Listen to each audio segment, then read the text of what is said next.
অবস্থা হবে আমার এই সন্তান দুইটা নিয়ে, আপনারা একটু দেখেন আমি কই যাবো এই অবস্থায়। সে একটু হাতের একটু সমস্যা নিয়ে দেশে আইছিল, বুঝছেন, আর একটু হাতে একটু সমস্যা ছিল, তাছাড়া আর কোনো সমস্যা ছিল না। আর এই যে ইতে ফেসবুকে পোস্ট করানোর কারণে এরা মনে করেন অনেক হুমকি দুমকি দিয়েছে। হুমকি দুমকি দেওয়ানোর পরে আমার ভাই আমার ফোনে জানাইছে যে এই ঘটনা, আর আমার স্বামী আমার যে বলছে যে এই ঘটনা। আমি কই তাহলে তুমি বাড়ি যাও, যাই একটা সমস্যার সমাধান করে আসো। পরে বাড়িতে আইসে, বাড়িতে প্রথম আসে নাই, আইসে আমার তালতলি আমার ননসের বাড়িতে গেছে। তারপর ওই জায়গাতে ফোন দিছে, ফোন দেওয়ার পরে মেম্বারে বলছে তুমি আসো, কামাল ডাক্তারে আইতে বলছে, আমরা সমস্যার সমাধান করে দিম। পরে এই জায়গায় নিয়ে এই যে মারধর করে,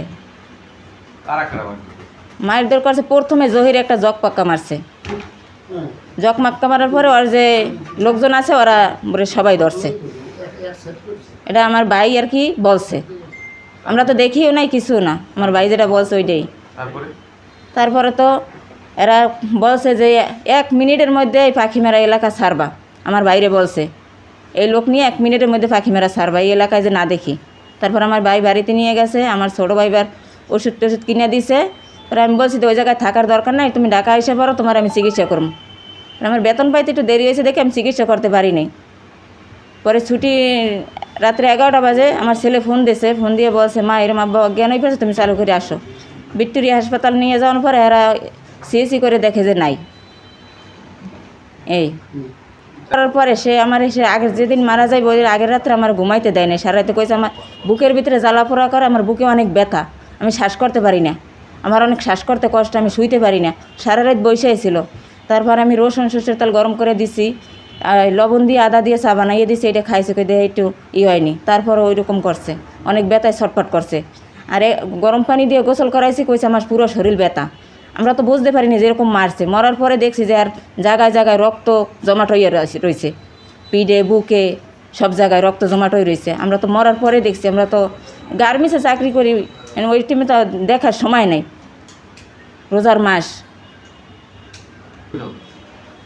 গরিব আমার হেরা এখন পর্যন্ত আমার কাছে আসে নাই, এখন আমার কাছে ফোন নাম্বার চাইতে আছে। এই যে আমার বাড়িতে ইয়ে এসপি সাহেব এদিনকে গেছে, তারপরে এরা অনেক দুর্ঘটনা গিয়েছে, হুমকি টুমকি দিয়েছে। এই যে সাক্ষীদেরকে বলছে খুন করব, আমাদেরকে বলছে তোমাকে দেখাই দিমু, এরকম অনেকই করছে। এসপি সাহেব পুলিশ থাকাকালীন আমার বাসায় থাকাকালীন এই অবস্থা করছে। আর এখন ফোন নাম্বার চাইতে আছে আমার, হেরা আমার লোক কথা বলো, ফোন নাম্বার চাইতে আছে, আমি ফোন নাম্বার দিই না। কী কথা বলবে এরা, আমি তো বলতে পারি না। আমার বাড়ির কাছে বলছে ফোন নাম্বার দাও, বাদশা মেম্বার আগে ছিল না, বাদশা তালুকদার, সেও যাইয়ে বলছে ওর নাম্বার দাও। আমার ভাই বলছে যে না, ও কোনো ফোন চালায় না, ওর ফোন নাম্বার দেওয়া যায় না। আবার মেইন আসামি সে বলছে যে ওর নাম্বারটা দেওয়া যায়নি, ওর লোক কথা বলবো। আমার ভাই কইছে না, ও ফোন চালায় না, আমার নাম্বার টাম্বার চাইতে আছে এইটুকু আমার লোক কথা বলার জন্য। আমি আমার লোক কী কথা বলবো, আমার লোক কোনো কথা বলা নেই। আমার এই 2টা সন্তান নিয়ে আমি কীভাবে চলবো, কী করবো, আর আমি এই হত্যার বিচার চাই। আমার এরই আপনারা এই দেখবেন, আমার এই 2টা সন্তান নিয়ে আমি ওই বাড়িতে আমি আবার নতুন ঘর ডরেছি, আমার স্বামী নিয়ে আমি 1 মাসও থাকতে পারিনি ওই ঘরে, একদিনও থাকতে পারিনি। আমার দেখছেন তো আপনারা, তো ঘর তো দেখেন যান নাই, বাড়িতে দেখেন নাই, নতুন করে ঘর উড়েছে। আমি কোরবানি দিয়ে আমি একবারে চলে আসবো, আমার এই আশাটা পূর্ণ করতে দেয় নাই ওরা।